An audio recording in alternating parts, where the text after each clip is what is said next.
Just because I'm a transmigrator who can reincarnate infinitely, my wife insists on forcing me to give her lover my heart. Otherwise, she'll divorce me and prevent me from ever completing the task of winning her heart. Just as I was about to refuse, my biological daughter, whom I've taken care of for 8 years, kicked my leg and said, "If you don't give uncle your heart, I won't acknowledge you as my dad." When I was reborn, I ended up with a new wife. They went crazy looking for me. One ended up in a mental hospital, calling everyone husband. The other ended up in an orphanage, calling everyone dad. Chapter 1. I agreed to donate my heart to Makoto. After waiting in the cold hallway for 3 hours, I gave in. It was December, and the temperature outside was below 5 degrees Celsius. I was only wearing a thin home outfit, my lips turning pale from the cold. Willow opened the door and looked down at me, asking, "Are you sure you've thought this through?" I gave a faint smile, realizing that no matter what I did, I could never warm Willow's heart. I was a task-oriented person, and when I first received the mission, I knew Willow had someone she loved. After failing 2 missions in a row, I followed the system's advice and switched identities to become Makoto's twin brother. With a face that resembled Makoto's, I successfully married Willow. 8 years of marriage, and I stayed by Willow's side without fail. Eventually, her affection for me reached 99%. I thought I had succeeded, until Makoto returned to the country and needed heart surgery. Willow wanted my heart. She said indifferently, "I know you're an outsider. You won't really die before the task is complete. It's just a heart. When this body dies, you can change identities and return to my side." At that moment, everything clicked. Why her affection was stuck at 99%, and how the last 1% was always out of reach. She was using this to threaten me. When I refused, Willow's affection dropped by a point. In the end, she honestly said, "Why bother? Even if you don't agree, you can't leave me. You have the system's mission. Until it's complete, you will have to keep pleasing me. If you just agree obediently, I'll feel sorry for you, and your affection will increase. Why not be smarter about this? Be smarter." I laughed through my tears. Willow was indeed very smart.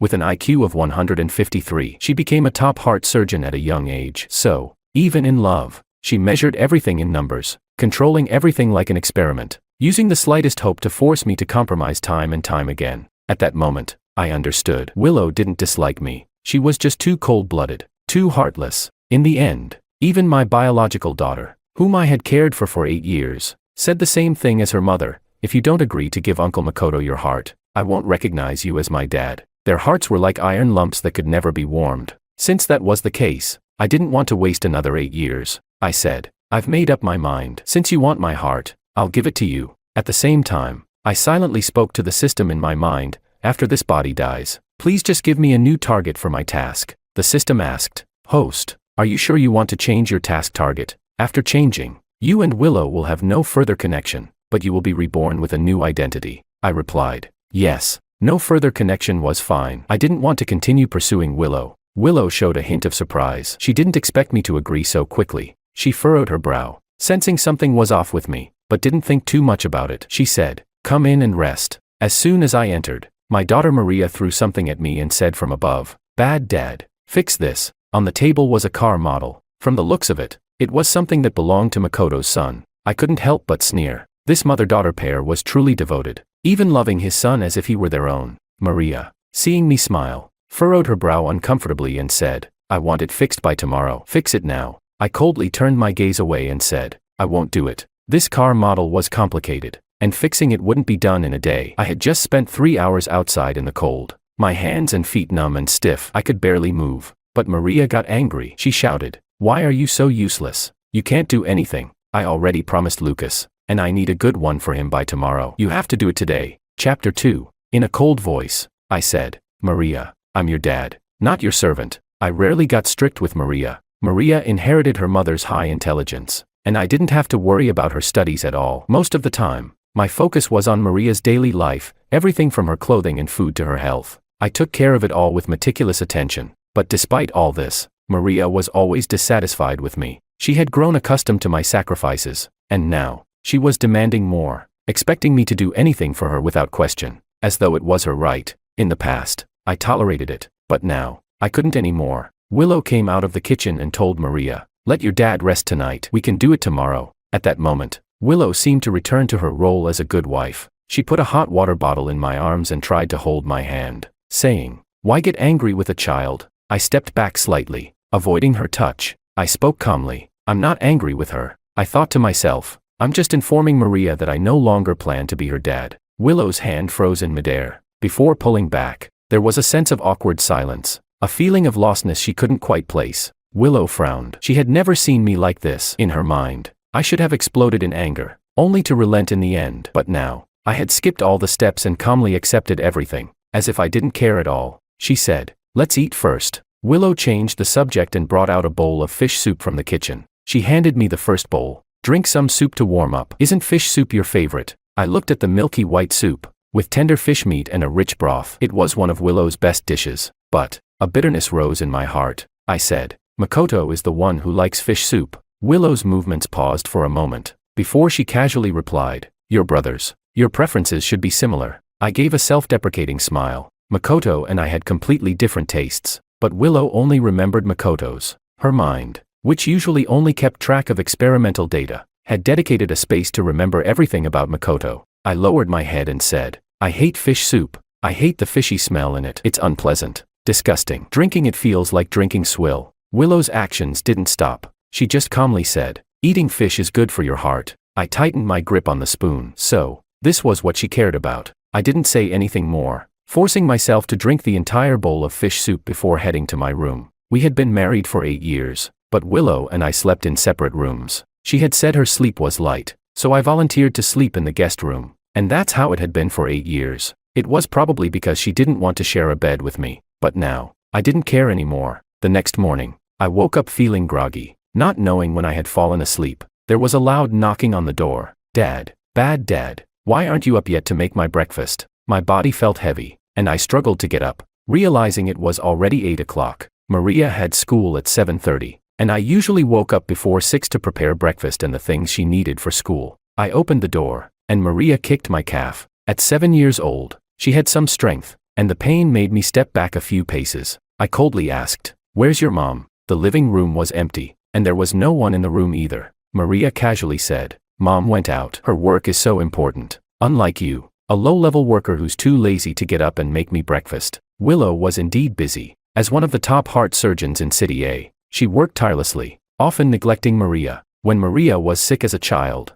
I took her to the hospital alone, running up and down, sweating profusely. In the end, Maria recovered, but I got sick. When Willow found out, she coldly said, "Next time, remember to call the nanny." "Call the nanny," she said lightly. She had never taken care of a child, so of course, she didn't understand how worrying it was when a child was ill. A nanny could only take care of errands, but how could I trust a nanny to provide the companionship and care a sick child needed? Willow didn't understand this. She only blamed me for not handling things well. Now, Maria felt the same. She said, "Uncle Makoto is right. You're just a lazy, useless man, not a good dad at all." Children speak without thinking, but their words hurt the most. I looked at her, this child I had raised with my own hands. She used to hug my neck when she was little, calling me dad and swearing she would be my little cotton-padded jacket for life. But now, this was what she had become. I laughed bitterly. "Maria, can't you see I'm sick?" Maria then noticed the pallor on my face. She frowned, her expression as cold as Willow's, with no concern, only displeasure. She said, "So stupid. Why did you have to get sick at this time? A person who can't even manage their health doesn't deserve to be my dad." With that, Maria turned and left with her backpack. I stood at the door, my head spinning, slowly leaning against the door frame and crouching down. The door slammed shut. I stood there, bitterly thinking, soon, I won't be your dad anymore. Chapter 3. I hastily swallowed 2 cold medicine pills and put on a mask before heading out. The winter in December was truly cold. I took a taxi to the building where my company was located. The employees in my team were already waiting for me. One of them said, "Mr. Wong, you're finally here. The final design for the Wong degree collection hasn't been decided yet. We're waiting for your approval." I took the design draft from the assistant. I am an art student. After graduation, I worked as a designer for a clothing company, and a few years later, I started my own clothing brand. Although my company isn't exactly huge, it's the result of all my hard work. I pay particular attention to the quality of design drafts. But this time, some of the drafts were very poorly done. I frowned and said, "How did the company hire interns with such low standards?" The assistant looked uncomfortable, hesitated for a moment, and said, "Well, these are from your brother, Makoto." No wonder. 3 months ago, Makoto returned to China after divorcing his wife and bringing his son with him. Unable to find a suitable job, my parents asked me to give Makoto a director position at my company. Makoto's skill level, he couldn't even meet the standards of an intern, let alone a director. Naturally, I refused, But I couldn't fight off the pressure from the family. They kept pushing and even came to the company to cause trouble. In the end, I gave in and arranged for him to have a designer position. Who would have thought he would submit something like this? I immediately had those drafts removed and told the assistant, from now on, just make it look like you're doing something with his submissions. Don't bring them to me. I found them unbearable to look at. Then, I took out the design drafts I had modified over the past few days from my bag and said, take these and discuss them with a few designers. See if they're good enough for the final collection. The assistant's eyes lit up as soon as he saw them. He said, Mr. Wang, you're too humble. This will definitely work. Everyone knows your level. I just took it as flattery and turned to handle the rest of my work. After the heart surgery, this body was doomed to die. After my death, the system would give me a new body, and this company likely wouldn't survive either. After years of hard work, I planned to pass the company on to my best friend, but before that, I wanted to finish the remaining work and stay on duty until the very end. I worked until 2 in the afternoon, when my stomach started growling, and I realized I hadn't eaten all day. Just as I was about to head out for lunch, the office door was pushed open. It was my father, looking travel-worn. When he saw me, his gaze was sharp, and he said, "You're really here." With that, he walked over quickly and gave a short, decisive order. "Come with me to the hospital." I didn't move. This man was my biological father, the one who had personally kicked me out of the Wang family. Both Makoto and I were sons of the Wang family, but my parents only cared about Makoto. In their hearts, Makoto was the obedient, sensible son, while I was the treacherous villain. So, when Makoto falsely accused me of stealing, no matter how I protested, it was useless. Even when Makoto set me up and ruined my reputation, dragging the Wang family down with me, they never suspected him. They blamed everything on me. Back then, it was he who personally stood in front of countless media cameras and declared, "The Wang family only has one son, and that's Makoto. George has been expelled from the Wang family, and everything he says and does is not related to the Wang family." Everyone laughed at me as the abandoned family member, and now, he stood in front of me again. He said, "Makoto's condition has worsened. You need to go give him a blood transfusion." The office fell deathly silent. I wanted to ask, after 7 years, how he could still stand here so boldly and say those words. I asked, "What does his life or death have to do with me?" My father's face turned ashen. He replied, "He's your real brother." I bitterly smiled and said, "Did you forget? 7 years ago, you kicked me out of the Wang family. I have no family left, no brother." His face froze. The words he had said years ago had finally come back to haunt him like a boomerang. The man who had always been proud now lowered his head and pleaded, "The doctors say Makoto's heart function is very poor, and he's anemic. Only a blood transfusion can keep him alive. We still haven't found a heart donor. You must come with me and donate your blood." Looking at him, I felt an even greater bitterness rise in my chest. I had never seen my father beg like this before. Makoto truly was the apple of his eye. And it wasn't just him, was it? Willow and Maria, didn't they treat Makoto as their belief as well? I smiled bitterly and said, "Fine, I'll agree, but I have one condition. I want all the shares of the Wang family that Makoto holds." My father's eyes turned cold. He said, "George, don't get greedy." I replied, "That's my condition. If you don't agree, then fine." After a long silence, my father finally gave in. He dragged me to the hospital without allowing me any time to rest. I felt faint from hunger after a whole day without food, without any time to recuperate. My father pulled me straight to the blood donation room. The nurse saw my pale face and kindly asked, "Are you experiencing low blood sugar? Do you need to rest or have something to eat?" But my father impatiently urged, "Hurry up." This private hospital was one my father had invested in, and his word was law here. The nurse, frightened, didn't dare to delay and quickly prepared the blood collection equipment. As soon as the needle was inserted, I felt dizzy. A severe cold, coupled with a whole day without food and the low blood sugar, caused me to struggle to breathe. My head uncontrollably tilted to the side. The nurse was horrified and cried out,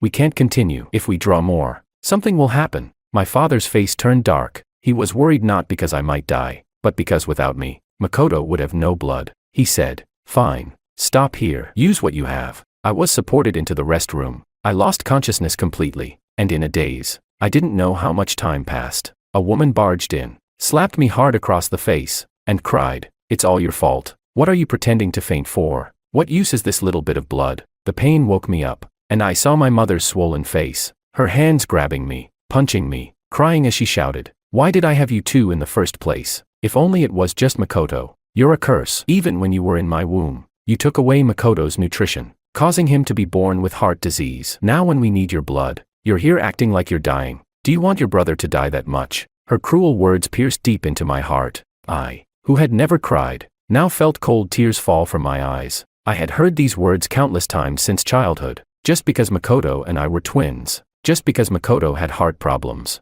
Everything was my fault. I took the life resources that should have belonged to him. No one in the family loved me. My wife and daughter hated me. From the moment I was born, I carried the original sin. Chapter 4. Slaps landed on my face one after another until a hand stopped them. It was my father who intervened and blocked my mother. Seeing Willow, my father was also surprised and asked, "Why are you here?" Willow replied, "I heard that Makoto's condition is worsening, so I came to check on him. Don't worry too much. I've already found a heart donor for him, and he will recover soon." My mother, who had been crying just moments ago, immediately stopped. She asked, "Really? Where did the heart come from? Is Makoto really going to be okay?" Willow reassured her again, "I have some other resources. I'll personally perform the surgery, and Makoto will definitely be fine." Upon hearing that Willow would personally conduct the surgery, my heart trembled. Then, a bitter laugh followed. After my mother left, Willow, sensing the intense heat in my body, helped me to the hospital room. She thoughtfully prepared a blanket and hot water. I lay on the bed, and Willow took my temperature. When she saw the thermometer reading 41 degrees Celsius, she frowned and said,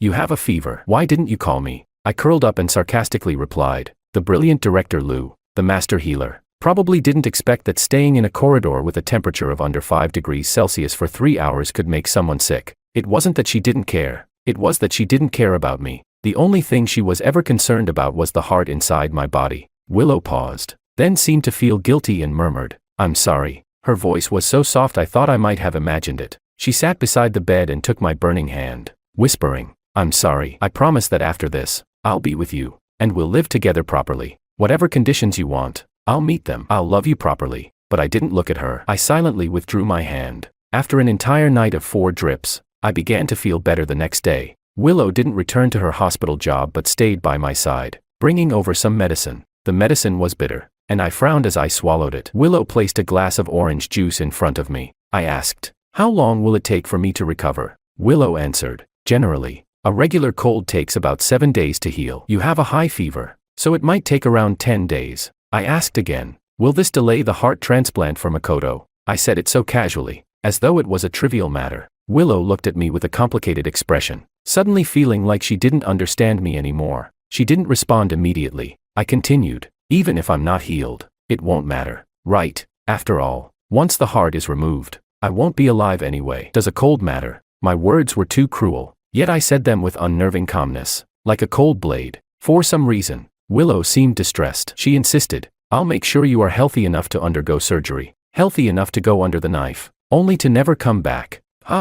I didn't understand her insistence. Outside the room, my father entered, holding a stock transfer agreement. He threw the file heavily onto my face and coldly said, "As you wished. All of Makoto's shares now belong to you." This document included both mine and Makoto's shares, totaling 20%. It was enough to secure a seat in the boardroom. I was satisfied and signed it. Once everyone left, I called my lawyer and said, "I'd like to arrange my inheritance." My lawyer, accompanied by my friend Kevin, came in. Upon seeing my pale, gaunt appearance, Kevin's anger flared. He cursed, "Bastards, how could they treat you like this? I'm going to make them pay." I stopped him. During my time trying to win Willow's heart, I didn't encounter many good people, but Kevin was an exception. He always stood by my side, no matter what I faced. He was the first one to offer help. Kevin was also, apart from Willow, the second person to know about the system I was using. At this point, I explained to Kevin that I was planning to change my target. He said, "So, you're finally going to get rid of Willow,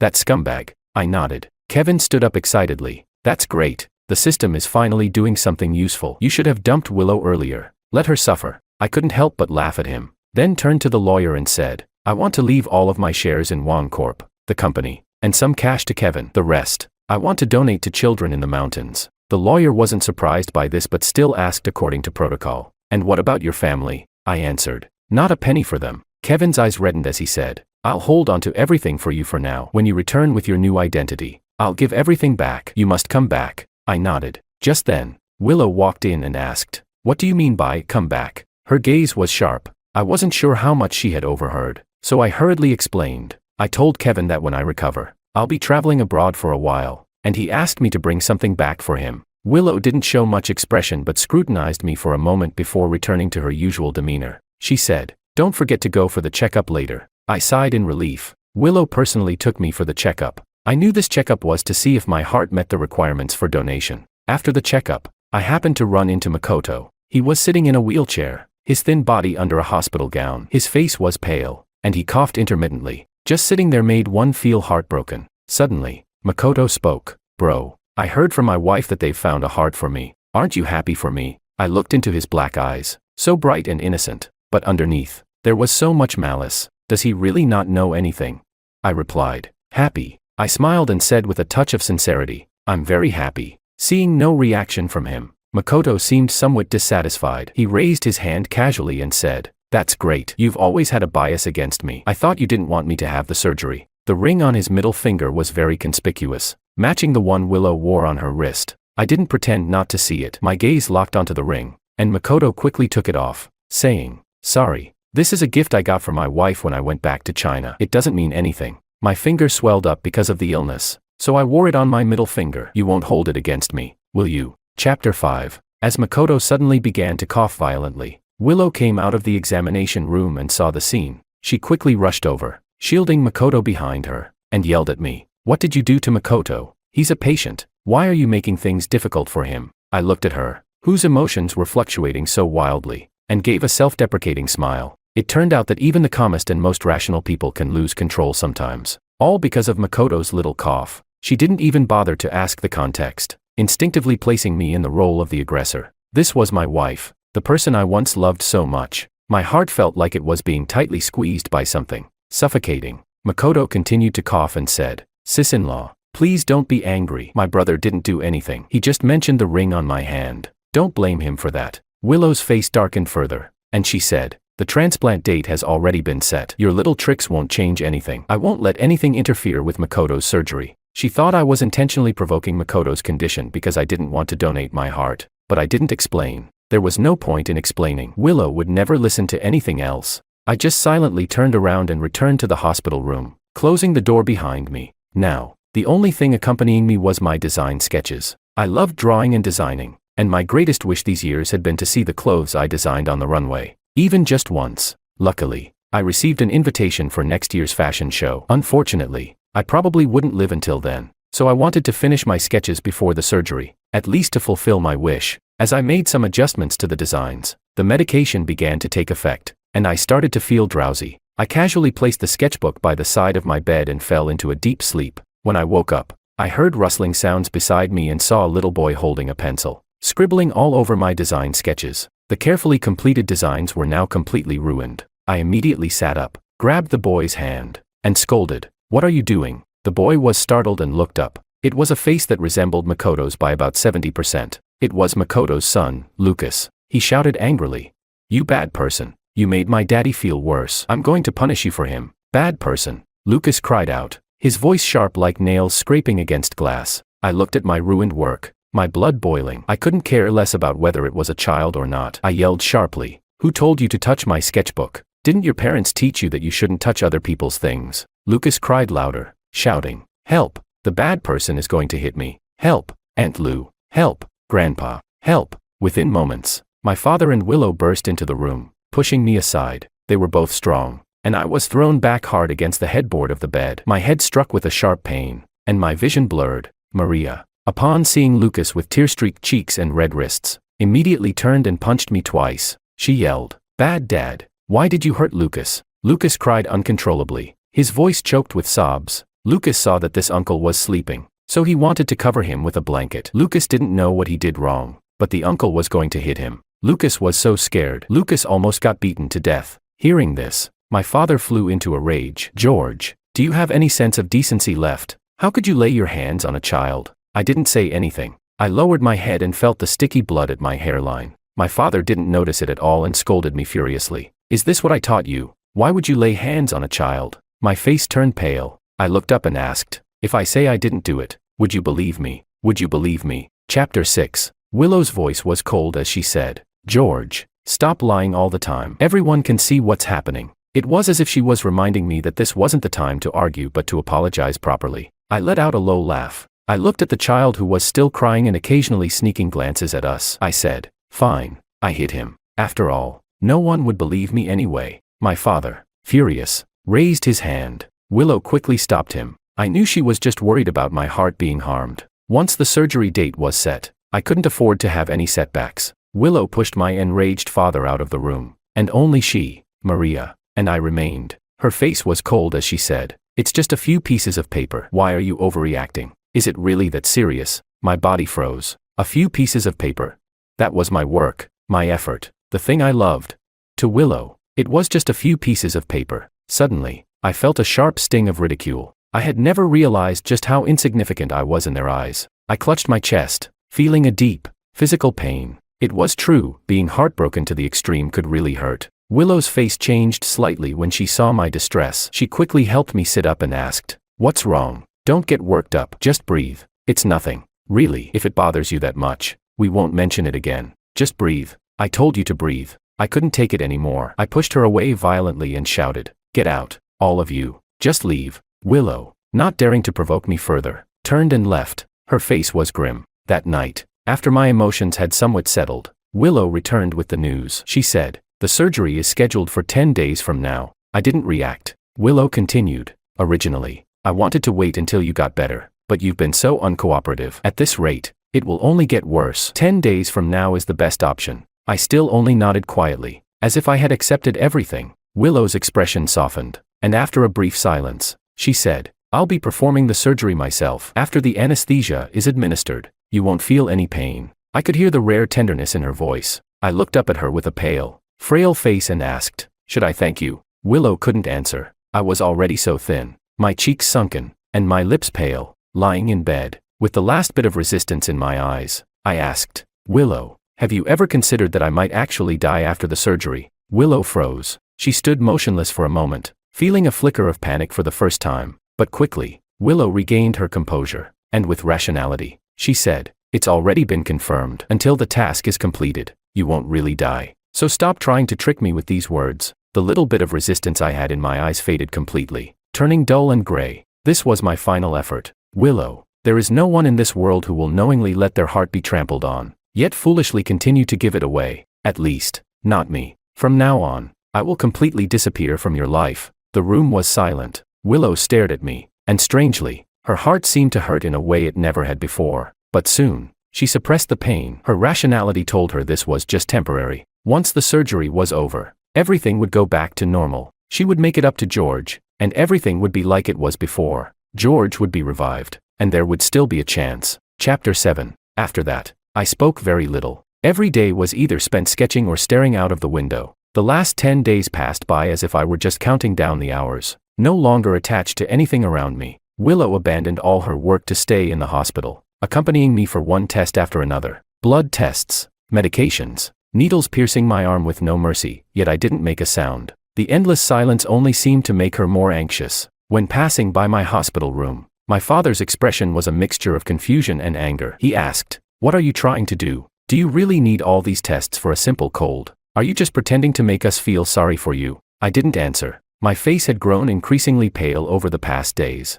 and my body had lost much of its weight. My gaze never once turned toward him. A surge of unspoken anger rose within my father. He said, "You've always been different from your brother. You're scheming, manipulative. Doing these things will only make us hate you more. The sensible thing would be to leave the hospital and disappear from our sight." As he spoke, my father pushed me roughly. Already weak and frail, I lost my balance and fell, scattering the reports from my arms across the floor. My father was startled. He said, "What are you pretending for? I barely nudged you, and now you're trying to get sympathy from your own father." I didn't explain. I gritted my teeth to endure the pain, bending down to pick up the scattered papers. They were all my test results. My father glanced at them, casually picking up one of the papers. He asked, "Why are you doing a heart ultrasound?" He was about to continue looking at the other papers when Makoto's voice came from behind. "Dad." He was in a wheelchair, looking weak, and he grabbed my father's sleeve. "Dad, don't be mad at my brother. He just wants you to care about him more. You've spent so much time with me, so of course my brother is upset. Let him be. I'm fine." As he spoke, Makoto suddenly clutched his chest, gasping for air. Seeing this, my father immediately dropped the papers he was holding. "Poor kid, you're like this, and your brother still doesn't help but pretends to be sick. Why are you defending him? And if it weren't for him, would you even be born with this illness?" A picture of paternal affection, the image of a perfect family, but my heart was already numb to it. Behind me, Willow emerged from the report room. When she saw what had happened, her face changed drastically. She rushed forward, picking up the reports, and without a word, dragged me back to my room. As soon as we entered, a stack of reports was thrown at me. Willow's tone was grim as she asked, "Is this intentional? Did you drop the reports in front of Makoto on purpose, hoping he'd see the contents and feel guilty enough to refuse the surgery? George, how can you be so malicious?" Her cold words hit me like a hammer to the heart. I looked down, giving a bitter smile. "If you say so, then it must be true." After all, it didn't matter what I said. Whenever it came to Makoto, Willow lost all rationality. My family, my lover, even my daughter, everyone only trusted Makoto. No matter how much I explained, it would all be in vain. I silently returned to my bed and asked, "Do you need anything else?" Willow was silent for a moment. Then her gaze fell on the nightstand, on the sketchbook Lucas had destroyed. She said, "Before Makoto's surgery, he has one last wish, to appear at the fashion show as a designer. You're supposed to participate next year, right? Why not give him your spot?" Chapter 8. I looked up in surprise. I asked, "Do you know this is also my dream? How long I've worked for this, and now you want me to give my spot to him? I can't agree to that." Willow furrowed her brows again. She said, "It's just one spot. What's the big deal? Makoto isn't like you. He's afraid of the surgery. He just wants to fulfill a small wish before going under the knife. As his older brother, can't you at least satisfy this one request?" My fists clenched. How could she say this so lightly? As if all my efforts didn't matter. If Makoto wanted something, everything had to be given to him. I said, "I've already agreed to give him my heart. Now, does he want to take my life's work too?" Willow's heart shook. Outside, I heard Makoto's choked sobs. He said, "If you don't agree, I won't have the surgery. The surgery is so dangerous. What if I don't come out of it? I just want to fulfill a small wish. If you can't even grant that, I'd rather just die." My father quickly shook his head. "Silly child, how can you say such things? I promise you, I promise you." After saying this, my father quickly walked over to me and ordered, "This spot will go to your brother." His tone was final, not open for discussion. I refused to back down. "The organizers invited me. This is my hard work." My father's face immediately darkened. He shouted, "Makoto is your brother. Can't you stop being so selfish? Are you trying to kill him on purpose and enjoy it?" I stood my ground. "Fine, fine." My father said "fine" several times in a row before pulling out his phone. He said in front of me, "Don't listen." Fine. Don't even think about keeping your pathetic company. Do you want me to send someone to buy it out now? You care about your precious work so much. Think carefully. What's more important, your company or a single spot? I trembled, staring at him in disbelief. This was my father. He would use my weakness against me, time and time again, forcing me to compromise. My fists tightened. I knew, once my father said something like that, he could actually make it happen. Willow, standing by, also tried to persuade me. "You'll have another chance for a spot next time. Just let him have it this time." I laughed bitterly. I looked at the people in front of me, my closest family, my wife, my relatives, my child, all of them siding with Makoto. I replied, "Fine, I'll let him have it." Then I turned to the others and asked, "Are you all satisfied now?" Everyone breathed a sigh of relief and turned toward Makoto. Only I remained still, tilting my head back, closing my eyes, holding back tears. The light in my eyes slowly faded, until it completely extinguished. Later that evening, Willow brought me a bowl of porridge. It was the seafood porridge I loved, the aroma strong and inviting, but I had no appetite. I lay motionless on the bed. In the trash can, my sketches, which I had thrown away myself, lay discarded. Willow carefully brought the porridge to my mouth, but I didn't respond. I simply turned my head away, coldly. After a long silence, Willow set the porridge down and said, "Then eat it yourself." The room fell silent once again. I looked at the porridge on the table and, without a word, threw it into the trash can. The next day, I saw Makoto waiting in the hallway, his eyes gleaming with smugness. He said, "Brother, what's the use of your talent? In the end, the opportunity is still mine." Chapter 9. Makoto sneered, "No matter how hard you try, it's all in vain. Everything I want, Dad, Mom, and even Willow will put right in front of me. You've never enjoyed this kind of treatment, have you?" He suddenly burst into laughter, a cold, malicious smile on his face. "I wonder, after my surgery, if you'll still have the chance to see me on the runway." The look in his eyes was all too clear. He knew everything. He knew it all. I stared at him coldly and said, "Even if you get on stage, with your level, you'll only become a joke." Makoto's expression darkened immediately. With no one around, his face showed no pretense. He sneered, "Instead of worrying about me, you should be more concerned about your good friend. I heard he's causing some trouble." I turned pale. "What do you mean?" Makoto feigned innocence and said, "You still don't know. Your good buddy Kevin came to me, talking all sarcastic. I just told Dad that I didn't like him. and it seems like Dad's going to take care of him. It might be tricky, but you know how Dad works. He can easily frame him with some tax charges. He won't be out of prison for 10 or even 20 years. I couldn't hold myself back any longer. I raised my hand and slapped him across the face, yelling, "You lunatic. What's your problem with me? Why target my friend?" Makoto laughed carelessly. "Why shouldn't I? You don't have anything left for me to target, so I'll just make things hard for him. You can only blame yourself. You're the one who ruined your good buddy. What does it have to do with me?" Makoto grinned, looking so innocent, yet his words were filled with chilling cruelty. I raised my hand again, but this time, before I could strike, I was forcefully pushed away. Willow arrived, quickly pulling Makoto behind her. She shouted, "What are you doing?" Her eyes were filled with anger as she glared at me. "What has Makoto done to you? Why are you trying to hit him again?" In the blink of an eye, Makoto began to cough uncontrollably. He said, "Willow, it's not my brother's fault. It's just that I spoke carelessly and offended him. I don't mind if he hits me to vent his anger. I'm not in pain." Makoto suddenly began to act as if he was struggling to breathe, pretending to be in extreme discomfort, almost as if he were dying. Willow's face grew even darker. She shouted, "George, have you lost your mind? Why are you doing this to Makoto? Look what you've done to him." But I couldn't care less. I only had one thing on my mind, to call Kevin and warn him to be on guard. I took my phone out, but before I could dial, Willow smacked it out of my hand. She bit her lip and said, "Do you even have a heart? At a time like this, you're still thinking about your phone. Makoto's condition can't handle any more stress." The phone hit the ground. The screen shattered instantly. I picked it up and checked. It was completely dead, unable to turn on. Willow didn't even acknowledge my actions. She grabbed my hand and said loudly, "Makoto's condition is worsening. He needs to have surgery right away." That's when I noticed Makoto was clutching his chest, gasping for air, putting on a painfully exaggerated act. He tightly gripped Willow's clothes, but his eyes were smug, clearly enjoying the situation. It was all a show. I pulled away from her and tried to go to the nurse's station to borrow a phone, but Willow's people grabbed me and held me down, giving me no chance to resist. She yelled, "Do you want to back out now? There's no need to wait anymore. The surgery must happen immediately." They dragged me toward the operating room. I had no strength to resist, so I said to Willow, "I'm not backing out. Just let me make a call. It's urgent." Willow ignored me, assuming I was just stalling for time. I was helplessly strapped to the operating table, several people holding me down. I begged again, "Willow, please, let me make just one call. It's just one call, please." Willow's expression remained cold. "Administer the anesthesia." The cold liquid was injected into my body, and I knew there was no chance left.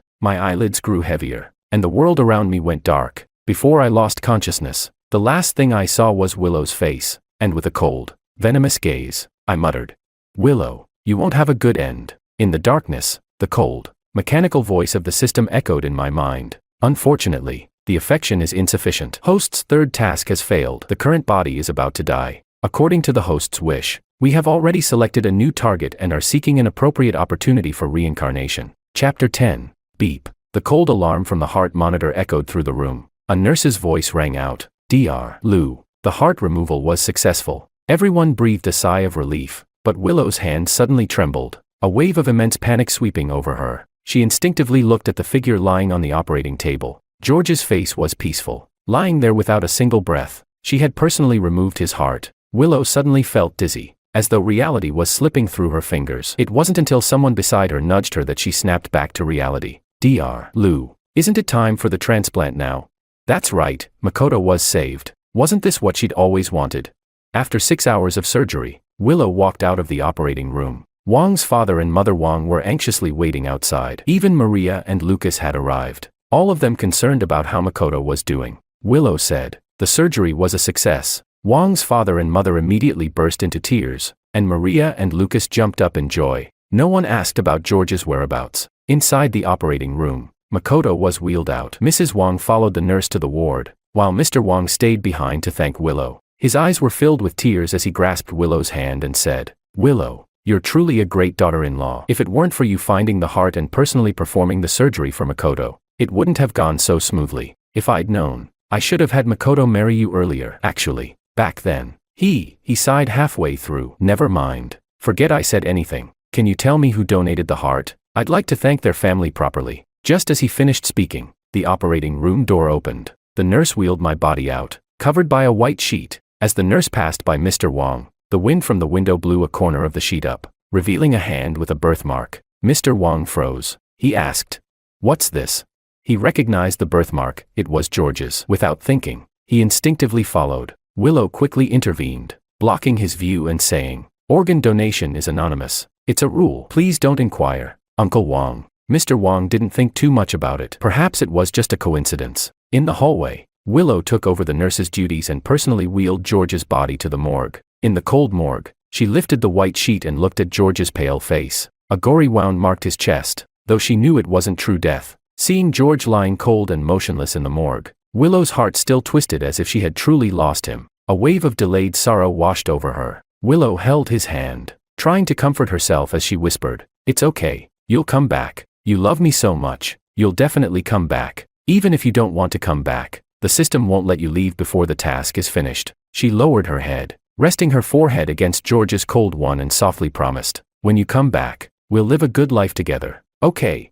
If it were the old George, he would have gently stroked her face and said, "Okay," but now, the only response was endless silence. Based on Willow's experience, George would return within 3 days. He would inhabit another body and live under a new identity. And Willow was confident, no matter what George's new form was, no matter what identity he took on, if he appeared beside her, she would definitely recognize him. Chapter 11. When Willow stepped out of the morgue, she saw Maria standing at the door. Maria was looking inside, a bit awkwardly asking, "Did Dad die?" Willow replied, "He'll be back in a few days." Maria didn't say anything further and entered the morgue, pulling back the white sheet. Though she had prepared herself, she still paled, her eyes turning red, and without a word, she turned and ran out of the room. In Makoto's hospital room, he was slowly waking up from anesthesia. He touched his chest, looking somewhat confused, and asked, "Am I just like a normal person now?" Willow nodded. Makoto immediately shed tears of gratitude, looking at Mr. and Mrs. Wong and saying, "Mom, Dad, Willow, thank you so much." A happy atmosphere filled the room. Makoto wiped his eyes and suddenly brought up, "Where's George?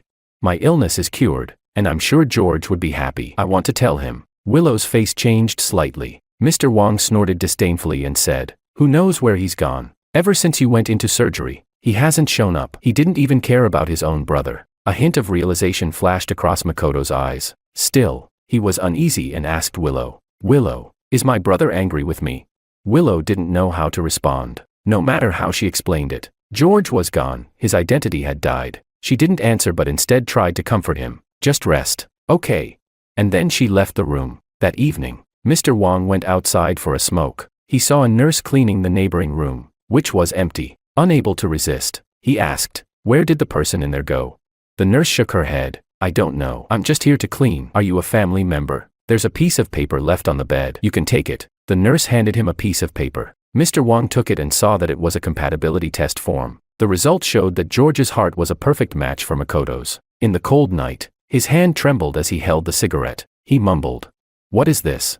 The nurse, thinking he didn't understand, explained, "It's a compatibility test. The donor and recipient match perfectly." Mr. Wong's hands began to shake. He looked over the form again and again, the names George and Makoto written clearly and unmistakably. In that instant, memories of the numerous tests George had undergone came rushing back. He recalled the test results he had found outside the hospital room, the body covered by a white sheet outside the operating room. The wind had blown the sheet up, revealing that familiar birthmark on the hand. Mr. Wong's hand trembled, and the form fell to the ground. Stumbling, he turned and rushed toward the morgue, nearly falling along the way. When he opened the morgue door, he saw George lying silently on the slab, his face drained of color. Mr. Wong stumbled and fell. Willow rushed to catch him, blocking his view, but before she could explain, Mr. Wong pushed her aside and, finally breaking down, asked, "What is going on?" Willow remained silent. He demanded, "You said you found a heart source. Was it George's heart? What have you done?" Willow explained. Makoto's condition was dire, and the heart was hard to come by. Mr. Wong shouted, "So you just let George die, no matter what? He's my son, and he's your husband." Willow looked up at Mr. Wong and replied, "This was the only way to save Makoto. If you were the one who had to choose, would you have made a different decision?"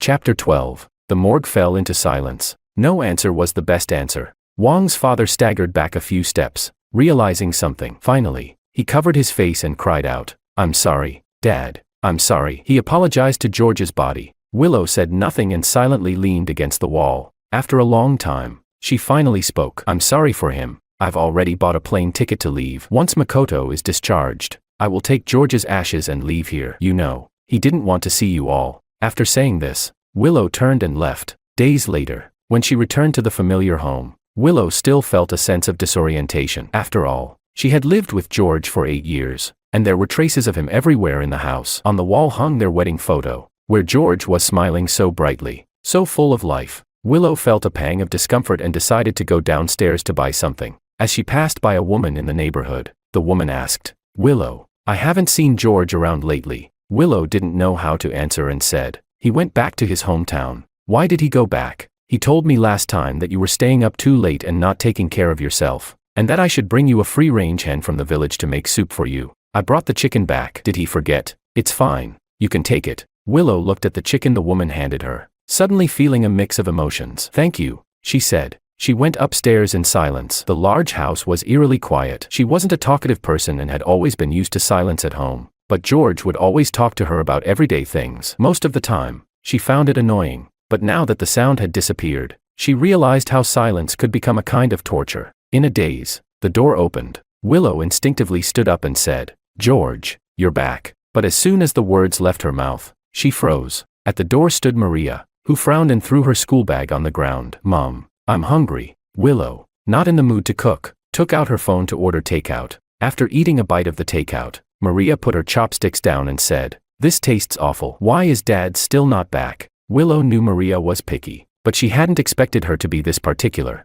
"Tomorrow, I'll have the nanny come over to cook. You'll have to eat this tonight." Maria didn't touch her food again, turning and returning to her room. The next morning, Maria slept until noon, and instinctively yelled, "Dad, why didn't you wake me up?" Only when the words left her mouth did she remember that George wasn't there anymore. Maria suddenly fell silent. She took a bite of the dumplings made by the nanny but immediately spat them out. "I want to eat Dad's cooking. This doesn't taste like what he made." The living room fell into silence. Willow didn't speak, and Maria also seemed to understand, stopping her complaints. After a long while, Maria's eyes turned red. She asked, "Mom, when is Dad coming back? Didn't you say he would come back in a few days?" "Yes, 3 days. According to Willow's experience, George would reappear after 3 days. Chapter 13. Tomorrow would be the 3rd day after George's surgery, so they only had to wait 1 more day. Willow comforted her daughter. "It's almost time." As the day approached, Willow felt no joy, but instead began to feel uneasy. During these 3 days,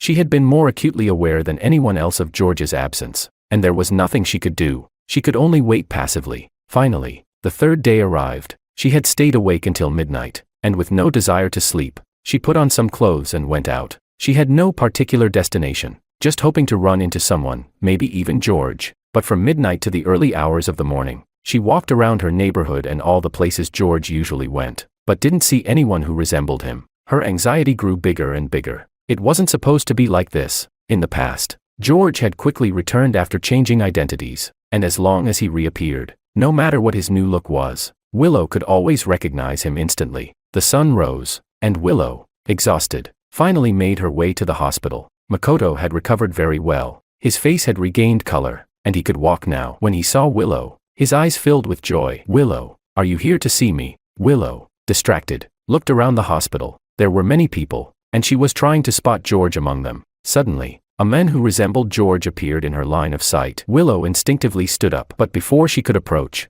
Makoto grabbed her sleeve, looking hurt. "Willow, why are you ignoring me?" Willow quickly shook him off and shouted, "George." She rushed toward the man, grabbing his hand, but the stranger, startled, pulled away and asked, "Who are you?" It felt like cold water had been poured over her head. It wasn't George. Willow stood frozen in place, watching the men walk away, constantly questioning, "Where is George? Why hasn't he shown up?" Nearby, Wang's mother hurried over, disapproving. "Willow, what's wrong with you? Makoto just had surgery, and you're acting like this. Do you want him to have an accident?" Makoto immediately defended Willow. "Mom, it's not Willow's fault. She's just worried about my brother. I don't know where my brother went." Wang's mother's face darkened. "Who knows where he went? He hasn't even shown up to care about you since your surgery. It's better if he just stays away." Her words sent Willow into a rage. Her eyes turned red, and she shouted, "Shut up." Wang's mother was startled. It was the first time she had seen Willow like this, and she asked, "Did I say something wrong? Since Makoto's surgery, where has George been? He's just a selfish, cold-hearted person. I should have never had him. It would be better if he never appeared again." Willow's face grew even darker. She clenched her fists and whispered, No, he will definitely come back. The expression in her eyes frightened Wang's mother, who didn't understand what was happening. When they returned home, Maria immediately asked anxiously, "Has Dad come back?" Willow ignored her and went straight into the room.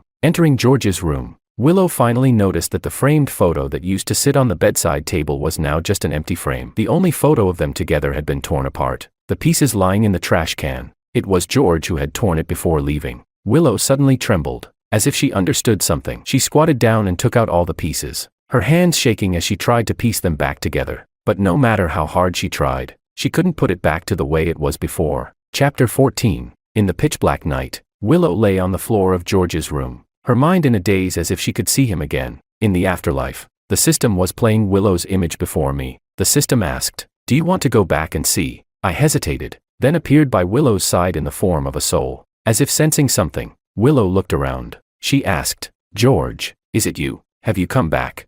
I didn't respond. In fact, even if I spoke now, Willow wouldn't be able to hear me. I just looked at her, somewhat confused, not understanding why she was reacting so strongly. I thought that after my death, Willow would at most feel a little lost. With Makoto around, she should quickly forget everything and stay by Makoto's side. But in these 3 days, she had spent very little time with Makoto. The system asked, "Host, her favorability towards you has reached 100%. As long as you appear in front of her, the task will be completed immediately. Do you want to change the target?" In the darkness, Willow whispered, "I regret it." She gave a self-mocking laugh, her voice choking as she said, "I regret it. I really regret it. Please come back." All she received in return was silence. After a long while, I spoke. Change. I could no longer trust Willow. Moreover, the hurt I'd experienced wouldn't disappear, and the pain in my heart wouldn't fade. Why should Willow be forgiven? A flash of white light appeared, and I knew that my new life was about to begin. I closed my eyes without a shred of attachment. It wasn't until the next day that Willow woke up, disoriented and devastated. Maria, with red eyes, sat in the living room and asked, "Has Daddy not come back yet?" No matter how mature, she was still just a 7-year-old child. From indifference at the start, to anger, and then to sorrow, Maria choked as she asked, "Does Daddy not want me? Does he not want Mommy anymore?" Willow's heart felt as if it had been cruelly twisted. She whispered, "No, that's not true," but her voice was so low, so weak, and so lacking in conviction. At the hospital, Willow went to the morgue again, as it was the only place she could hold on to something. But when she entered, she found it empty. Willow went mad, shouting, "Where is he? Where did George go?" The young nurse, scared out of her wits, trembled as she said, "He's been taken away. They said they're taking him to the crematorium. Just moved him." Willow suddenly went berserk and ran out. Makoto came over, trying to grab her, but was knocked down to the floor in the process. "Willow." Makoto shouted her name. Willow paused, and upon seeing Makoto, her eyes were filled with confusion and pain. Makoto asked, "Willow, what happened to you?" Willow didn't answer. After hesitating for a long time, she turned and walked away. When she reached the hospital entrance, Kevin was there with the funeral home staff, loading my body into the car. Willow suddenly rushed over, pushing everyone aside, shouting, "Get away! Who told you to touch him?" Kevin, with red eyes, glared at her and said, "George is already dead. Do you want him to never have peace?" Willow's body shook. She then shook her head, saying, "No, he's not. He'll come back." She didn't know how to bring me back. She could only deceive herself, thinking that if she kept my body, maybe one day a miracle would happen. Kevin couldn't hold back any longer. He slapped her hard and angrily shouted, "What right do you have to say that? Do you think George is lying here because of me?" He shouted, "And now you're pretending." Chapter 15. Kevin's words were like daggers to the heart. Willow trembled all over, her head lowered as she sobbed quietly, unable to refute anything. Behind her, my mother came over, bewildered, and asked, "What's going on? What's all this fuss about at the hospital entrance?" Only then did my mother notice the funeral home's car parked nearby, with a body wrapped inside. Since it was already covered, my mother didn't realize it was me. She frowned in disdain and continued questioning Willow. "Makoto's feeling a bit unwell and wanted you to check on him. Why aren't you concerned? I even thought you were a good girl and wanted Makoto to marry you." Nearby, Kevin sneered, "Taking your elder son's wife for your younger son. You really are a great mother." The sarcasm in his words was evident. My mother's expression instantly darkened. She said, "You, wait a minute. You're George's friend, right? This is a family matter. What does it have to do with you? Also, how much longer is George going to stay dead? Why doesn't he come out himself, causing this ruckus? Tell him, if he's got the guts, he should die out there and never come back." Kevin's eyes turned red with anger. He then turned to Willow, gritting his teeth as he mockingly said, Looks like you've been hiding things pretty well. My mother didn't understand what he meant. Makoto hurried over from behind, grabbing my mother, trying to get her to leave. He said, "Mom, I'm not feeling well. Can you take me home to rest?" My mother immediately lost all focus on the situation, only wanting to take Makoto away. But Kevin blocked their way. He stood in front of them, tearing off Makoto's fake facade, saying, "Why are you in such a hurry to take your mom away? Afraid she'll learn the truth?" Makoto's face started to pale. He said, "What are you talking about? I don't understand." My mother sensed something was off, but still stood by Makoto's side, questioning Kevin. "What exactly are you trying to say?" Kevin asked, "Aren't you curious where the heart inside your son came from?" Without thinking, my mother replied, "Of course, it was donated by a kind-hearted person." Kevin laughed in disbelief. He said, "Do you need me to remind you how hard it is to wait for an organ donation? Makoto was in the hospital for so long and couldn't get a heart. So how did George, who was just hospitalized, get one? Whose heart is he using?"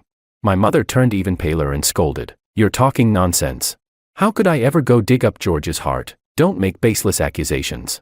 Kevin turned to Willow and asked, "Is it an accusation? Ask your good daughter-in-law." My mother's face grew even whiter. She looked at Willow, but Willow just lowered her head. Then she looked at Makoto, who was desperately shaking his head, claiming to know nothing. My mother's chest heaved as she continued to refute. "This can't be. How could this be? You're just talking nonsense." Before she could finish her sentence, Kevin pulled her in front of the funeral home's car. He unzipped the body bag, revealing my corpse. My father rushed over, but was still a step too slow. My mother let out a blood-curdling scream, her body going limp as she stared at the person in front of her. "Let go of her," my father shouted as he rushed forward, holding my mother up and trying to block her view. But it was too late. My mother's eyes widened in disbelief as she stared at the person in front of her. Her mouth hung open, and she couldn't find the words to speak for a long time. She could barely stand, leaning on my father, feeling like something inside her mind had snapped. She muttered, "How is this possible? How could this?" Kevin sneered, "Take a good look. Makoto's life was bought with your other son's life."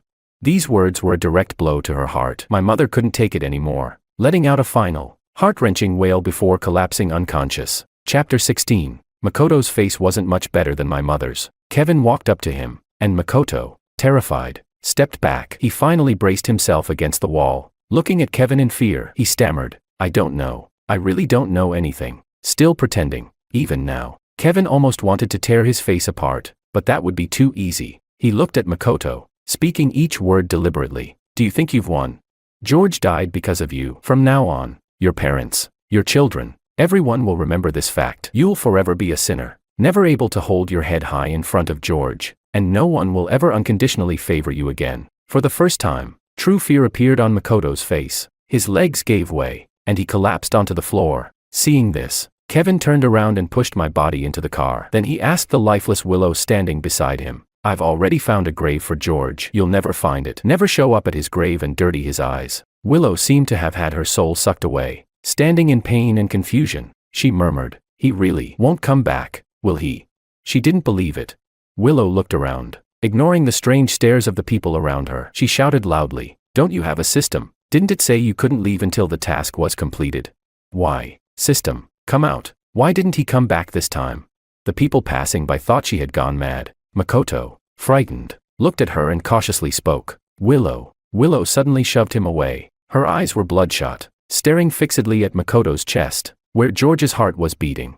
It was all because of Makoto. If it weren't for that surgery, George wouldn't have disappeared, and nothing would have happened. She had never regretted anything as much as she did now. Makoto was startled and stumbled back. Willow's gaze felt like she was trying to dig his heart out. Once back in the hospital room, Makoto's face had lost all color. My mother had already regained consciousness, but she was still dazed. When she looked at Makoto lying on the bed, she suddenly shouted, "George." Makoto's face instantly turned pale. He trembled for a while, then whispered, "It's all my fault. I killed my brother. I'll return his heart to him. I'll pay with my life." Saying this, Makoto grabbed a fruit knife from the bedside table, intending to stab himself in the chest. My father hurriedly stopped him. In the past, my mother had always been the one most heartbroken over her son, but now, she just coldly looked at him and said, "George is dead. What are you trying to do this for? Who are you doing this for?" Makoto's body stiffened. Before, my mother had never spoken to him like that. Now, her cold words stung deeply, and he realized how harsh they could be. My father, with red eyes, also said, "This is George's heart. No matter what you do, you cannot harm this heart." Makoto looked at him in disbelief. The two people who had once loved him the most had changed their attitude completely. He had switched places with the old me. In his panic, Makoto saw Willow standing at the door and said, "Willow, do you blame me too? Do you think I killed my brother? But I didn't know anything. Why are you all blaming me?" Makoto's eyes reddened, feeling incredibly wronged. If this were the past, everyone in this room would have rushed to comfort him. But now, no one moved. Willow just looked at him and asked, "You really don't know?" Chapter 17. Makoto was completely abandoned by everyone. My mother no longer had the heart to stay by Makoto's side in the hospital. She spent her days in a daze, and the next day, she was sent home. My father also couldn't focus on caring for Makoto anymore and made an excuse to return to the company. Willow's mental state was deteriorating too. She didn't believe I was dead. She spent all her time trying every possible way to find me, searching for the system, desperate for an explanation. It wasn't until her friend could no longer stand it that they went out for drinks to ease her mind. While crossing a street, they happened to spot a man standing under a street lamp, and every move he made was just like mine. Willow suddenly jumped to her feet, rushing toward the door without thinking. Cars zoomed past the street, and Willow was only saved when her friend grabbed her in time. But when she looked again, the figure was gone. Panicked, Willow didn't stop to think about whether what she had seen was real or just an illusion. She dashed across the street in search of the man. At that moment, I had already become David. I had switched to a younger body and was waiting for my new target in a cafe. This target was also the person I was supposed to marry in this life. The system had told me that this task would be easy, almost like a compensation. But just before the person arrived, a figure appeared before me, leaving me stunned. George Wong.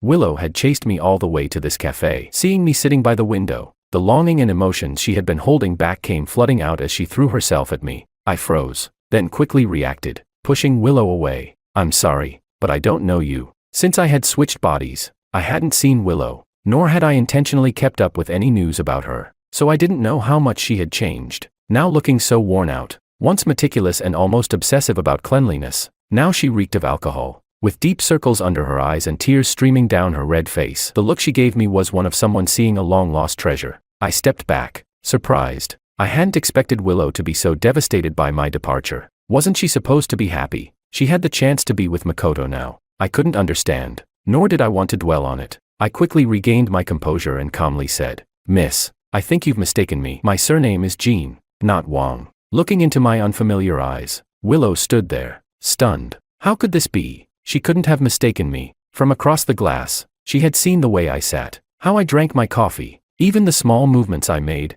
Everything was identical to George. How could I not be George? In the time it took for her hesitation, I stood up and left my seat. Willow hurried to follow, but a bodyguard appeared out of nowhere and blocked her. I got into a car, maintaining my cold and distant expression. "Sorry, I really don't know you. Please don't look for me again." With that, the car door closed. The world grew quiet. I leaned back in my seat, rubbing my temples. I asked the system, "How did she find me?" The system replied, "She's been looking for you, going to crowded places to increase the chances of a reunion." It was just a coincidence. I was speechless, then sighed. If it were before, I would have been overjoyed knowing how much Willow cared for me. Now, I only felt that this belated affection was nothing but hollow. Willow only regretted now, but it was too late. Chapter 18. When I returned to the Jean household, as soon as I entered the door, I saw my mother rushing over, worried. "My dear son, I heard from the bodyguard that you encountered a crazy person today. Are you all right? Was it scary? Did they hurt you?" She looked me over carefully, her expression full of concern. Only when she was sure I was fine did she pat her chest and say, "That really scared me. How can there still be mad people wandering around in broad daylight?" Looking at my mother, who was so concerned about me, warmth filled my heart. The system had indeed given me a good family. My parents loved me, and I had two sisters who doted on me. Even the woman I was supposed to marry was someone I had known since childhood, Anna, the marriage partner arranged by the system. Everything was so happy. Remembering our interrupted meeting earlier, I spoke up, "But I didn't get to meet Anna today." She immediately said, "No rush, no rush. I'm very close with Lee's mother. I've already invited them over for dinner, so you'll get to meet her tonight." I smiled. In the systems and her words, Anna was a good person. It seemed this task wouldn't be too difficult. On the other side, Willow, disappointed, returned home and mobilized all her resources to find David. Soon, Mr. Wong gave a reply. He said, "Willow, this person is David Jean, the young master of the Jean family. Why are you looking for him?"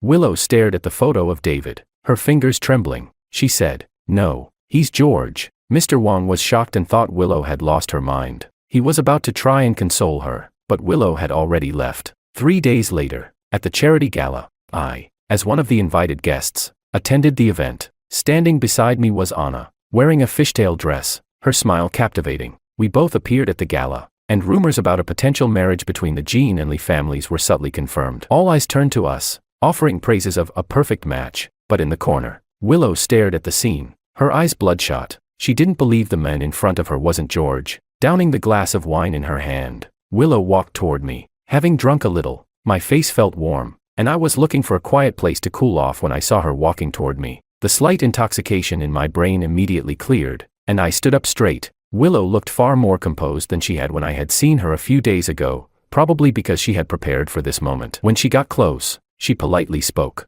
"Mr. Jean." I nodded slightly in return. Willow's eyes remained fixed on me as she said, "Mr. Jean looks very much like someone I used to know." The evening breeze cleared my head, and I asked, "Who?"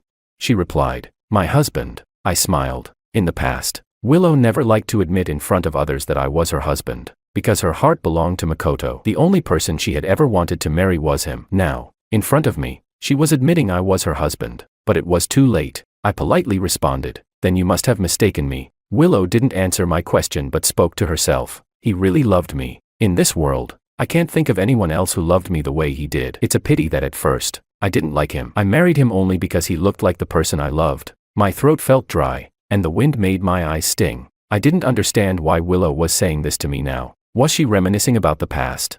She continued, "But eventually, I really fell in love with him." Chapter 19. Until now, Willow stared at the men before her and finally stopped lying to herself. She said, "At first, I treated him as a substitute, but I really fell in love with him. I can tell the difference between him and others. When I look at him, I no longer see him as someone else." I was speechless. So, what Willow said now was something I had never felt in the past 8 years. Had she ever cared about me?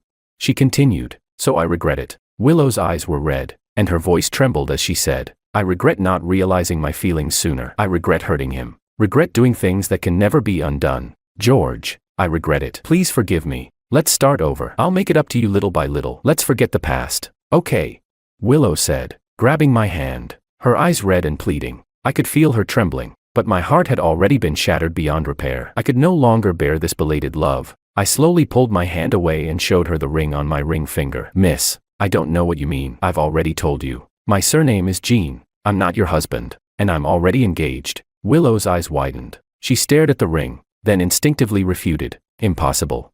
I asked, "Why is it impossible?" She said, "Because you love me." Willow suppressed her emotions and continued, "You clearly love me. How could you be engaged to someone else? This must be fake, right? You're doing this to make me angry. I know I was wrong. I will never hurt you again. Please, take the ring off." "Okay."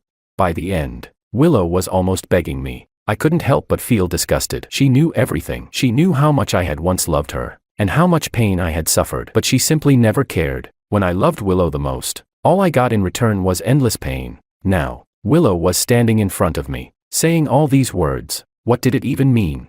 I spoke. "You say he's your husband, the one who loved you so much. Then where is he now?" Willow froze in place. George was dead. No one knew better than her. He had died on her operating table. He died at her hands. The heavy truth caused her unbearable pain. She couldn't even look at me, let alone beg for anything from me. But she was so unwilling to accept it. After all, George had loved her so much. She said, "I hurt him. Now I regret it. I just want to ask for his forgiveness. Tell me, how can I get his forgiveness?" As she spoke, it was as though she were breaking down entirely. The door to the lounge opened again, and Anna entered. Sensing the strange atmosphere, "What's going on?" Seeing her, I immediately gave a faint smile. In front of Willow, I put my arm around Anna and said, "This lady mistook me for her husband. She's asking me if, after hurting her husband, she can still ask for his forgiveness. Anna, do you think her husband would forgive her?"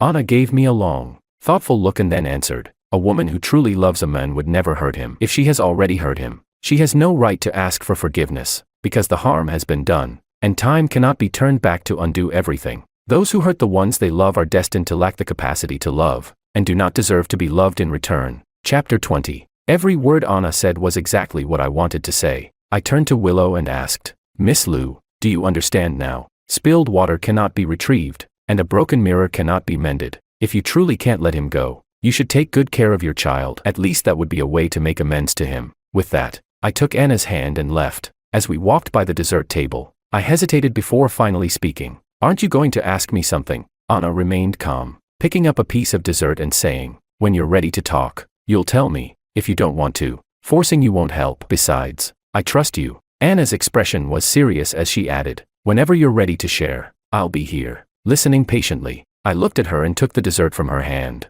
It was all my favorite flavors. Suddenly, I spoke up. Anna, will you marry me? The wedding date was set quickly. I took another step towards a new life. Meanwhile, the Wang family was filled with a heavy atmosphere. Makoto had been discharged from the hospital, but he wasn't happy. The home was shrouded in a sense of oppression. Wang's mother would often sit and stare blankly at George's photo. One day, she went into George's old room again and started cleaning the few belongings he had left behind. George had very little in the Wang household. When the Wang family had kicked him out, George had packed most of his things. The rest were thrown away, and whatever was left behind was shoved into the storage room. After George's death, Wang's mother retrieved his things from the storage room and placed them back in his old room. She even ordered custom bedding and decorations that George had used, redecorating the room to look just like it did when he was living there, as if he were still around. Makoto saw this and felt a mixture of grievance and frustration. Why should George receive all the love only after he was gone?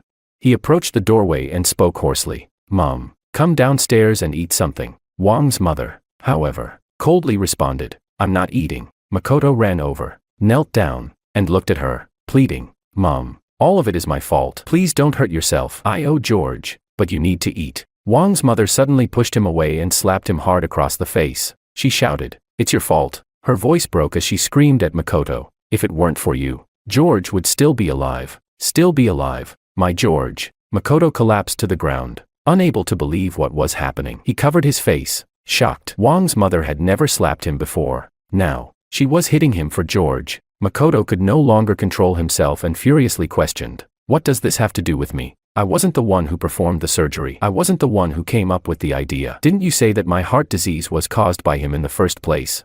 So, he gave me his heart. What's wrong with that? Wasn't I your most beloved child? Why are you hitting and cursing me over such a worthless person? Wang's mother's face turned red with fury, and she gasped for breath. Just then, Wang's father, who had just returned home, heard the commotion. He rushed in and helped Wang's mother up, kicking Makoto away as he shouted, you bastard.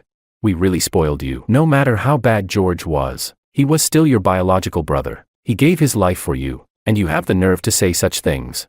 Chapter 21. Makoto stared at them in disbelief. He pressed his chest and loudly claimed he was having trouble breathing, just like before, but all he got in return was a cold glare from Wang's father, who said, your condition is fine now. This heart is George's. It's perfectly healthy. Who would believe this act? Makoto's expression twisted completely. In his mind, after the surgery, everything should have fallen into place. The parents' favoritism, Willow's confession, he thought all of it would naturally come to him. But the reality was that he lost everything. Why was this happening?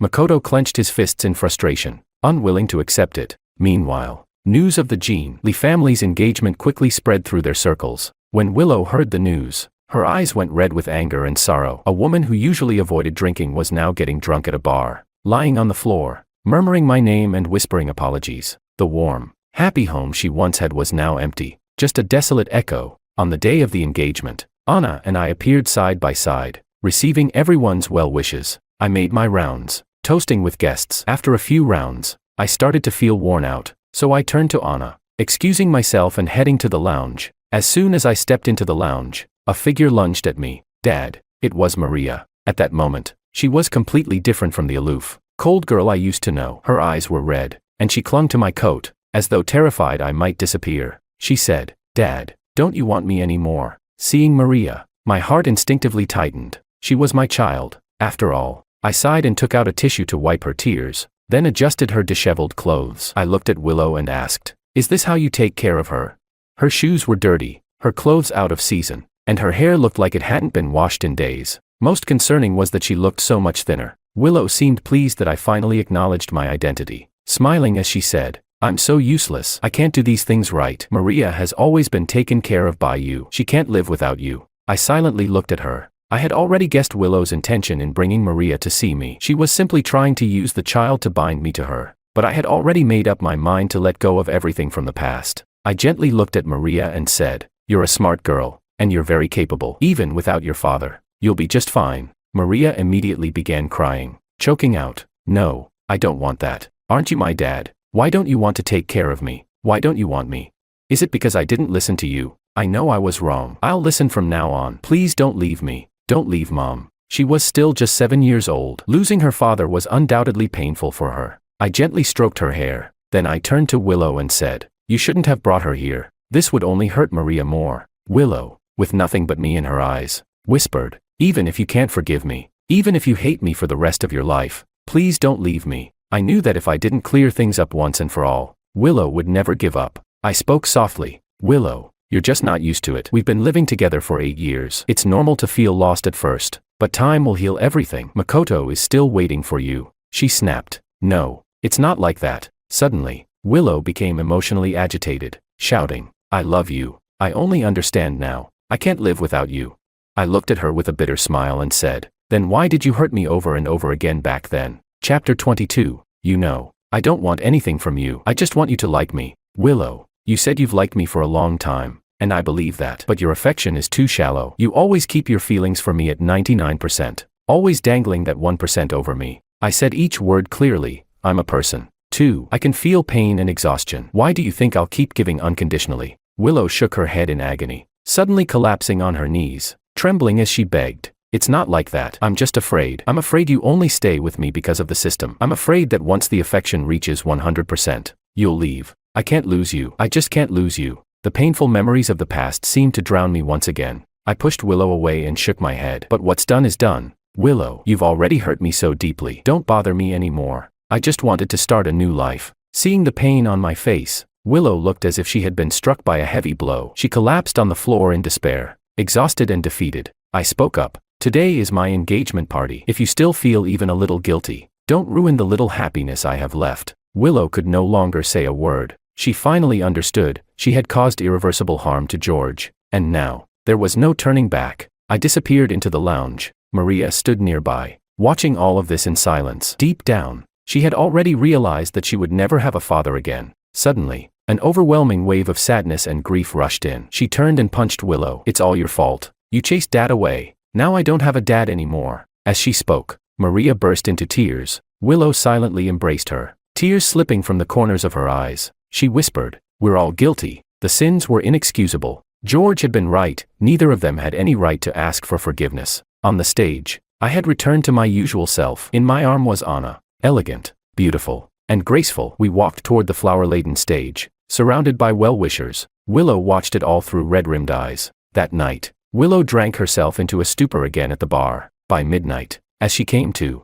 her pain intensified. Groggy, she hailed a cab to the hospital, to the very place where she had once performed George's surgery. She lay down on the cold operating table. The chill was bone deep. The scenes from that day replayed vividly in her mind. George had been strapped to this table, anesthetized. How cold must he have been? Tears fell as Willow curled up, a pain settling in her chest. She fell asleep, just like that, until the next morning. When Willow awoke, she heard Makoto's voice outside. "Crazy. Everyone's gone crazy. Just because of a George. They're all against me. What did I do wrong? The heart is Willow's fault. Why blame me? I thought she liked me, and I even thought about being with her. But now she's coming to blame me. My parents are crazy too. They used to hate George, that piece of trash. But now that he's dead, I've become the villain." He was coming in for a follow-up, and the frustration of the past few days led him to find a secluded corridor to vent to a friend on the phone. Every word was heard clearly by Willow in the operating room. Chapter 23. The voice on the other end of the phone sounded nonchalant. "All right, stop pretending. You've got a healthy body now. Isn't that more valuable than anything else? Tell me the truth. Before the surgery, you really didn't know it was your brother's heart?" Willow's heart suddenly tightened. Makoto sneered and said, "I'm not an idiot. There was no donor heart before. Then suddenly one appeared. You don't need to be a genius to figure it out. I just pretended not to know. Otherwise, how could I keep up my image?" Makoto continued. "His life was worthless, and it was already owed to me. The heart being given to me was only right. This whole situation is just annoying." Willow couldn't hold back any longer and rushed out of the operating room. Makoto was startled. Seeing her, his first instinct was to run, but he was grabbed by Willow, who demanded, "What did you just say?" Makoto turned pale and stammered, "Nothing." "Willow, you must have misunderstood." Willow's face darkened, her voice trembling with anger as she bit her lip. "You knew from the beginning. You knew I was going to take George's heart and give it to you. You knew everything." Makoto's face drained of color, but he still pretended to be clueless. I don't know what you're talking about. Willow saw right through his act and shouted in rage. It was all a lie. You pretended to like me. Pretended to be weak. You've been deceiving all of us. I actually hurt George because of you. I'm so stupid. Willow laughed bitterly, as if she had realized a massive joke at her own expense. Makoto, realizing the situation was turning against him, quickly fled the hospital. Willow stood there, stunned. Suddenly, something clicked in her mind. She hurried to her office. She pulled out Makoto's medical records and started reading through them one by one. Then, suddenly, she slapped herself hard across the face. The past medical records clearly showed that Makoto's heart condition was nowhere near life-threatening. He had been fully aware of his heart issues, yet he still insisted on skydiving, which worsened his condition to the point where he needed a heart transplant. Even then, it wasn't an immediate necessity. In the hospital, he deliberately acted as if he were in excruciating pain and even avoided taking medication to try to worsen his condition, knowing that Willow would eventually help him. And indeed, Willow had found a way to help him, by taking George's heart. When she realized all this, Willow felt like she deserved everything that had happened. She had been deceived by such a person, taking George's heart for him, making him suffer. What right did she have to ask for forgiveness? Now, she had lost everything, the one who loved her, the one she loved, all because of Makoto. What right did he have to use George's heart?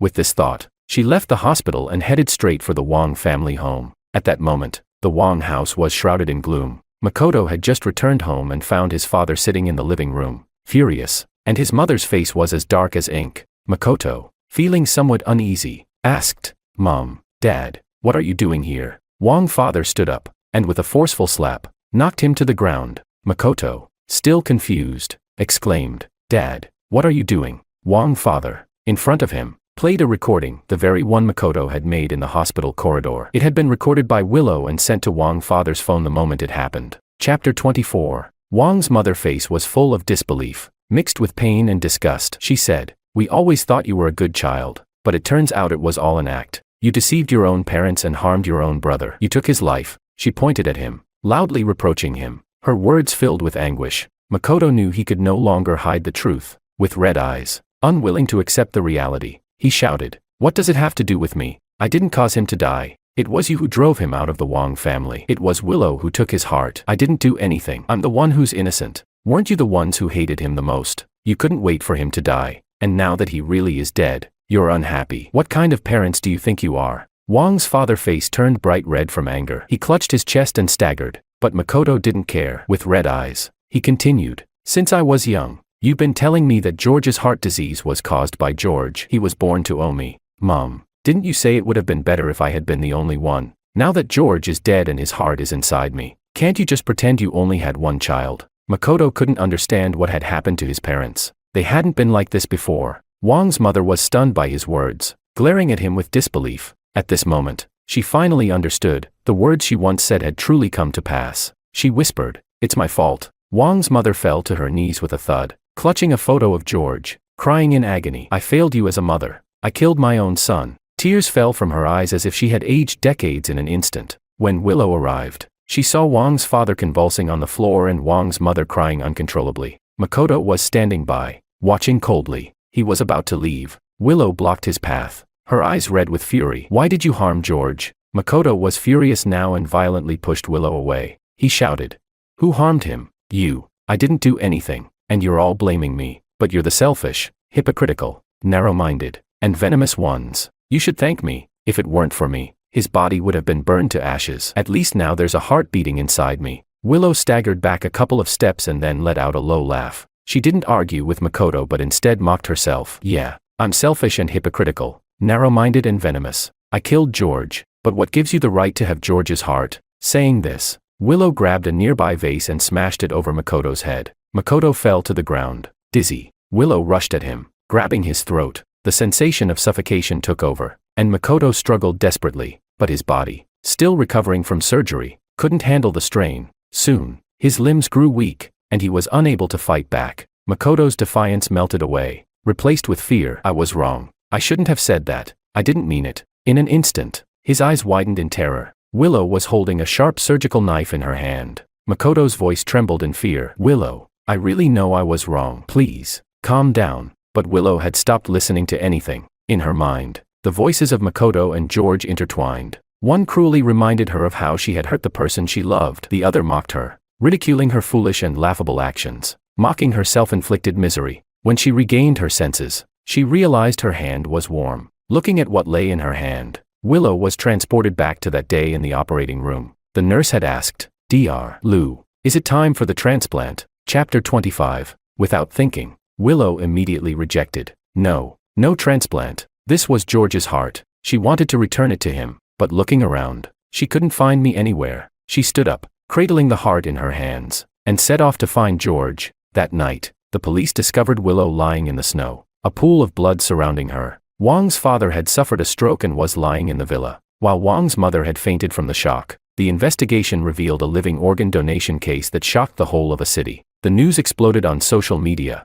I learned about it 3 days later. Since the last time I parted with Willow, I had turned off my phone and ignored the outside world. I didn't want to get caught up in the past, but I didn't expect to hear from my father that Wang Corporation had collapsed. After Willow's arrest, the fact that the Wang family had exchanged one son's life for another's could no longer be hidden, and public opinion became chaotic. The hospitals under Wang Corporation closed, and everyone involved was arrested. Wang Corporation's stock prices plummeted and it quickly declared bankruptcy. Wang's father, who had not received timely medical attention for his stroke, woke up to find himself paralyzed on one side of his body, unable to move or care for himself. Wang's mother, overwhelmed by grief, went insane, holding onto George's photo and refusing to let go. The once mighty Wang family had fallen. Lucas, who lost his father, was taken abroad by his mother. Willow was diagnosed with schizophrenia and sent to a mental institution. The once brilliant genius had now become a prisoner of her own mind, the subject of countless discussions and pity. When I visited the mental hospital, I saw a dazed Willow. She had lost much weight, her face was hollow, and her hair had been cut short, no longer the spirited woman she once was. When she saw me, her vacant eyes suddenly focused. She said, "You look like someone I used to know." I asked, "Who do I look like?" She said, "You look like my husband. Unfortunately, I hurt him. He won't forgive me." Never. As she spoke, Willow suddenly laughed and cried, repeatedly saying, "He won't forgive me. Never." As I left, I took one last look at Willow. I thought to myself, our 8 years of love and pain are now settled. I don't hate you anymore. Don't remember me either. Let's both start fresh. When I left, I went to the social welfare institution. After Willow was locked up, Maria was sent there. In the director's office, I donated a large sum of money to the institution and stood by the window, watching Maria downstairs. Unlike the other children, Maria was sitting alone, drawing pictures. The director sighed as he spoke. "The child is still adjusting. Our teachers are very loving, and we have several children with autism here, and they've all adjusted very well." Several children walked up to Maria, asking, "What are you drawing? Can we draw with you?" Maria used to not like playing with others, but now, she hesitated and nodded. I watched her for a long time before saying, "From now on, Gene Corporation will make annual donations to the Welfare Institute. I'll also come to check on this child from time to time. Please take good care of her." The director agreed repeatedly. As I was leaving, the director asked, "Aren't you going to see the child?" I thought for a moment and shook my head. It's better to leave the past behind. Seeing that Maria was doing well here, I was at ease. For the future, let's both look ahead. From now on, live your life well.